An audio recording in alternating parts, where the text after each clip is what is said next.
Je vais vous présenter aujourd'hui en fait mon projet réalisé sur LabVIEW.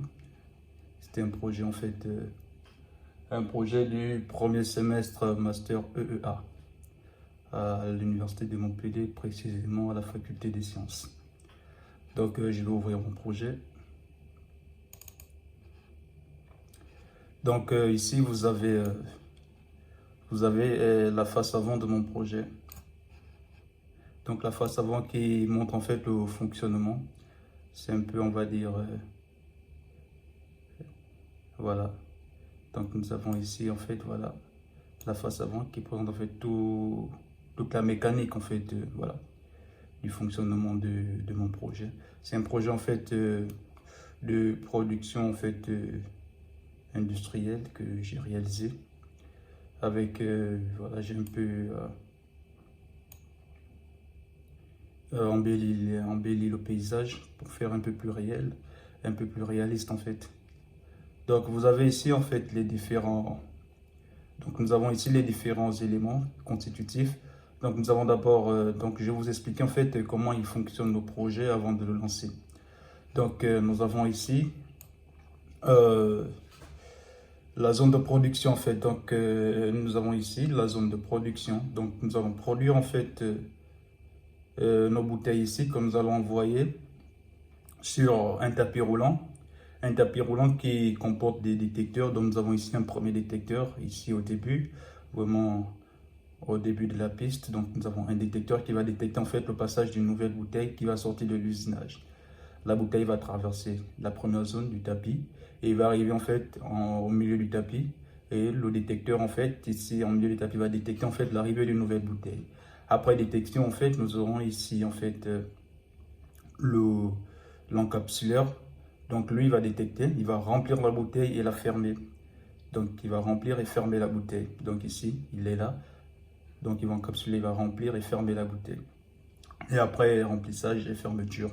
Donc la bouteille va continuer sa route et il va arriver en bout de ligne. Ce détecteur va détecter en fait l'arrivée en bout de ligne de la bouteille, donc la sortie, voilà. Donc après la sortie, donc le cycle va reprendre donc la nouvelle bouteille. Dès qu'on aura détecté la sortie de la bouteille ici, aussitôt on enverra une nouvelle bouteille et on saura qu'en fait voilà, la piste elle est libre. Donc la nouvelle bouteille va passer. Donc ici nous avons les différents éléments, je vais présenter un peu de manière subsidiaire. Donc nous avons ici le ventilateur qui va permettre voilà, de refroidir en fait, de faire, on appelle ça comment d'apporter l'air pur de l'extérieur et ressortir l'air, voilà. Donc j'ai essayé d'imaginer en fait, vu que j'avais déjà fait la première partie, le prof m'a dit d'introduire dans mon projet en fait, d'introduire une problématique et d'essayer de la résoudre. Donc il m'a parlé de la demande, voilà la demande des clients. Donc il fallait en fait adapter en fait la production à la demande des clients.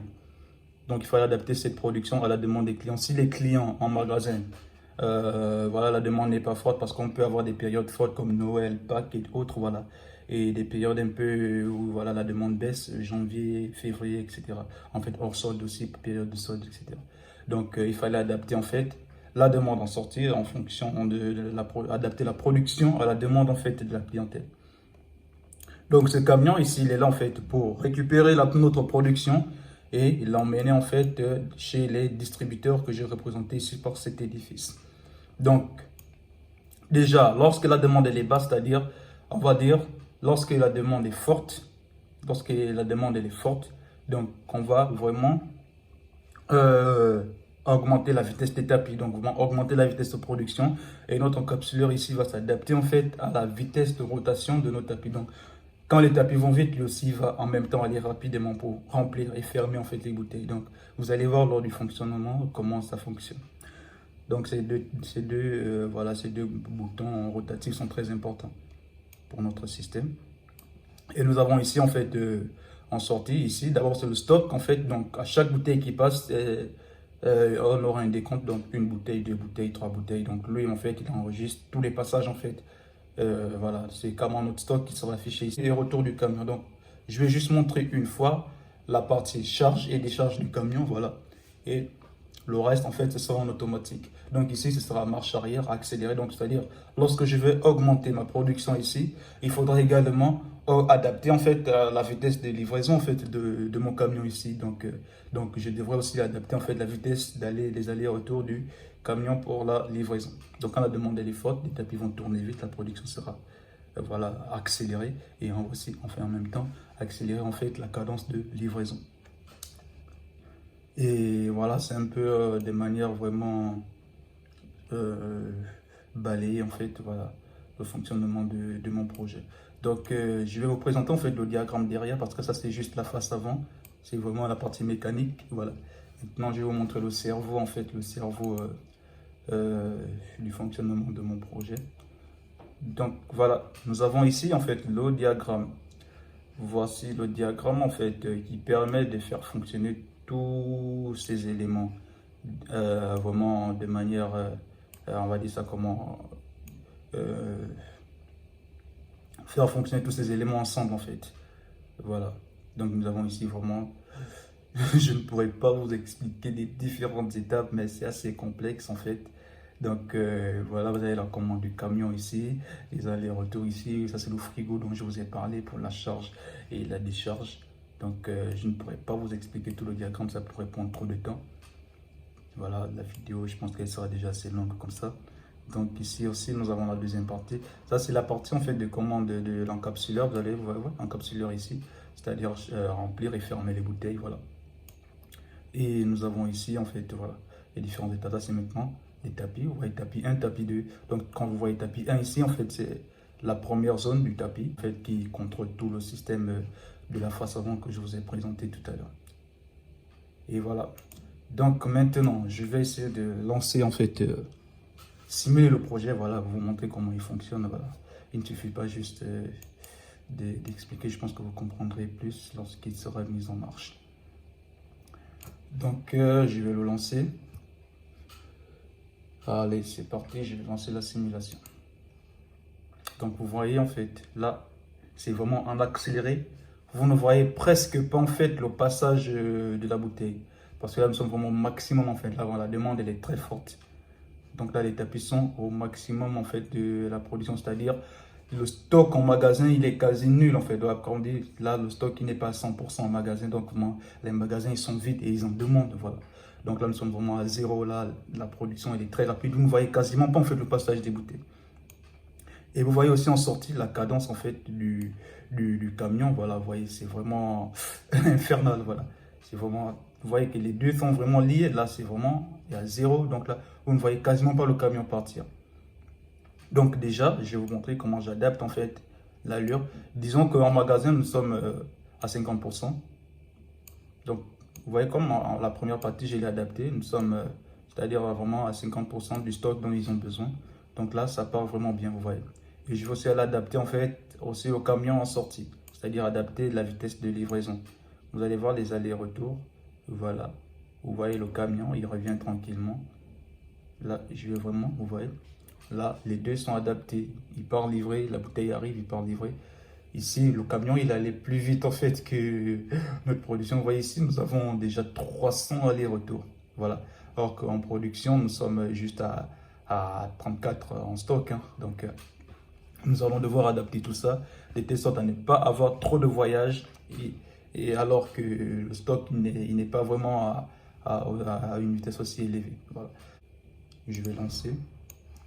Donc, je vais venir adapter en fait parce que le camion il part bien plus vite que notre production. Donc, pour qu'il fasse son premier voyage, nous allons le mettre à 80 de telle sorte à ce qu'il s'adapte en fait à notre production. Vous voyez là, on a un stock, il a fait aussi un voyage. Je pense que là, c'est bien. Nous allons sortir notre vérin qui est sorti. Ici, je vous ai parlé tout à l'heure que j'allais prendre un frigo en fait, juste pour montrer en fait le chargement et le déchargement. Voilà, juste le chargement. Voilà. Donc, je n'ai pas automatisé cette partie. C'est juste pour montrer en fait, c'est assez beau à voir. Voilà, je l'ai fait. Donc, je vais vous montrer juste donc comment charger le camion. Voilà, donc tout à l'heure, je vous parlais du chargement du camion. Ici, nous allons juste en fait récupérer cette caisse que vous voyez ici en bas. Donc, nous allons prendre la caisse. Nous avons le vérin qui va venir récupérer la caisse. la soulever, attendre l'arrivée du camion qui va se garer. On va garer le camion, nous avons ici le bouton. Donc nous avons ici le bouton arrêt du camion. Donc nous allons arrêter le camion qui va se mettre au point de collecte. Vous voyez, à chaque fois qu'il arrive, le bouton point de collecte s'active. Donc ce chargement, en fait, nous allons juste le montrer une fois, mais le reste du temps, il est automatique en fait. Donc c'est-à-dire à chaque fois que le camion il va arriver, on considère qu'il y a ce processus, le vérin qui récupère, qui monte et qui charge le camion. Donc nous allons procéder en fait voilà, au chargement du camion. Donc nous allons demander son arrêt à son prochain arrivée. Donc voilà le camion qui arrive. Donc là on a marqué l'arrêt camion, ici arrêté. Point de collecte activé, arrêt camion activé. Donc le frigo il est là. Donc nous allons venir ici activer là, nous allons activer, nous allons partir chercher en fait notre cargaison. Donc le vérin il va descendre, il arrive jusqu'à la caisse, on va mettre prise, c'est-à-dire il va récupérer en fait notre caisse. Donc là on a mis prise activée, donc là il va remonter avec la caisse. Donc là il remonte avec le coffre. Et nous aurons une translation horizontale vu que nous sommes en 2D, donc on ne peut pas vraiment la modéliser ici, mais on considère qu'en fait nous avons une translation horizontale pour que le vérin se retrouve juste au-dessus en fait du coffre de notre camion de livraison. Donc nous allons maintenant charger notre cargaison. Donc là, hop, le chargement il est à l'intérieur du camion. Donc là nous allons juste remonter notre vérin qui a déjà déposé la caisse dans le camion. Et nous allons demander au camion qu'il peut repartir là, vu qu'il est chargé, voilà. Il peut repartir, donc nous désactivons l'arrêt du camion. Et là, le camion s'en va avec notre cargaison. Donc là, il s'en va pour une livraison. Donc, à chaque fois, chaque cycle, en fait, il y aura ce processus, chargement, déchargement, chargement, déchargement. Et vous allez remarquer, à chaque fois, vous aurez une sorte de lumière pour montrer, en fait, la caisse qui apparaît et qui disparaît, voilà. C'est-à-dire là, à chaque fois, il y a ce chargement, déchargement, chargement, déchargement. Donc, ceci étant montré, nous allons passer à l'étape suivante. Donc là, le camion, il est, voilà, nous avons vraiment simple. Nous sommes ici, 55 produits en stock, 27 voyages, ça va. Le stock, il est en cohérence avec les voyages, en fait, de notre camion. Je vais vous montrer le fonctionnement général, en fait, du système. Nous avons ici, déjà, vous voyez la première partie. Donc, nous avons la production. Nous avons le ventilateur qui tourne, on peut l'arrêter. Comme je vous ai montré tout à l'heure, on peut l'allumer. Et là, il se remet à tourner. Pour purifier l'air, en fait, de l'usine, voilà. Et voilà, là, le rythme, il est vraiment accéléré, vous voyez. Là, il part. Là, ça part vraiment très vite. On peut le baisser en fonction de la demande, en fait, des consommateurs. Nous avons ici le nombre de voyages, le stock. Là, j'ai un peu augmenté à 150, mais je pense que, voilà, vous comprenez, en fait, comment ça se passe. Et ici, nous avons toujours le camion qui fait ses allers-retours. Il prend la cargaison et il repart. Voilà. Donc c'est vraiment le fonctionnement général. C'est pour ceux qui voudraient le faire, je pense que c'est vraiment pas difficile. Parce qu'au départ, oui, c'est vrai, ça déjà pour prendre en main le logiciel et tout. Parce que moi, c'est vraiment le premier projet que j'ai fait sur LabVIEW. Et vous voyez un peu, je pense que pour une première, je pense que vraiment qu'il est très abouti. Vraiment, je suis satisfait en fait, vraiment. Et voilà, c'était un projet vraiment, un projet qui a été noté. En plus, il a été noté, donc et j'ai eu une très bonne note, voilà, pour vous dire. Donc vous voyez le paysage derrière et tout, vraiment pour faire réaliste, pour pas trop faire robotiser et tout, voilà. Vraiment essayer de montrer quelque chose, voilà, ça, c'est un peu ça, et ajouter un peu quelques trucs. Vous avez vraiment une large bibliothèque qui vous permet de faire vraiment, là j'ai vraiment fait vraiment, il y a des trucs sur LabVIEW que vous pouvez faire, c'est vraiment un très bon logiciel. Vous pouvez faire de très bonnes choses là-dessus. Il y a d'autres de ma classe qui ont fait des trucs sur la production électrique, voilà, essayer de calculer en fait la consommation annuelle d'électricité. Ils avaient un cahier des charges. Moi, j'ai pas bien suivi leur projet, mais je pense que je l'ai regardé, c'était assez abouti aussi, c'était très bien. D'autres ont fait des productions c'était quoi? Donc, il y avait les bons trucs, d'autres ont fait des jeux vidéo. Ouais, d'autres ont fait des jeux vidéo, vous voyez un peu. C'est pour dire que LabVIEW, il est assez large, c'est vraiment, il est large. Donc, je vous remercie d'avoir regardé ma vidéo. À la prochaine.